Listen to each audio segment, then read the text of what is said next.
जैसे कि हम सब जानते हैं कि इस समय जो रसिया है यानी रूस जो है उसने यूक्रेन पर कब्जा कर रखा है ना। और यूक्रेन और रसिया दोनों के बीच में इस समय युद्ध भी चल रहा है। तो इसी हाल में ही अभी क्या हुआ है कि यूक्रेन के 4 इलाकों पर, कहाँ पर, यूक्रेन के 4 इलाकों पर रशिया के द्वारा मार्शल लॉ लागू करने की घोषणा की गई है।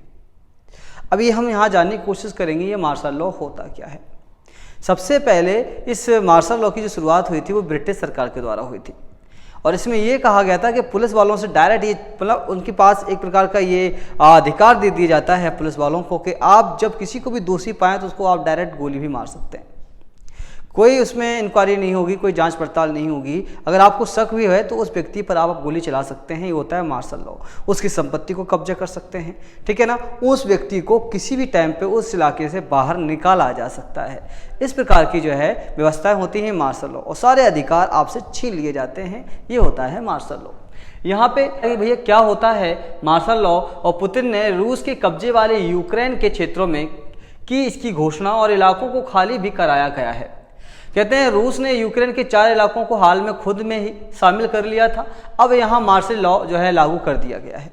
मार्शल लॉ लागू जो करने के बाद इसके साथ ही इन इलाकों को खाली भी कराया गया है, क्योंकि मैंने बताया मार्शल लॉ का मतलब क्या होता है, उस इलाके पर पूर्ण रूप से कब्जा कर लेना और नागरिकों के सारे अधिकार खत्म कर देना, ठीक है।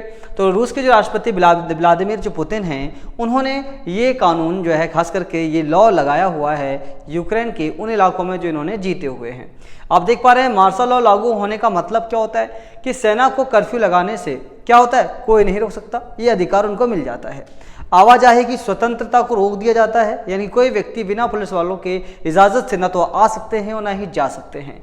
वहीं नागरिकों की संपत्तियों को कब्जा किया जा सकता है, उनको अपने अंदर मतलब अपने अधिकार क्षेत्र में ले लिया जाता है और संचार माध्यमों पर पूर्ण रूप से वो वहाँ की व्यवस्था, वहाँ की सरकारी जो एजेंसीज होती हैं वो नज़र बना के रखती हैं। यानी कि आपको संचार से संबंधित कोई भी आज़ादी भी नहीं मिल पाती है, आप इंटरनेट की सुविधाएँ खत्म कर दी जाती हैं।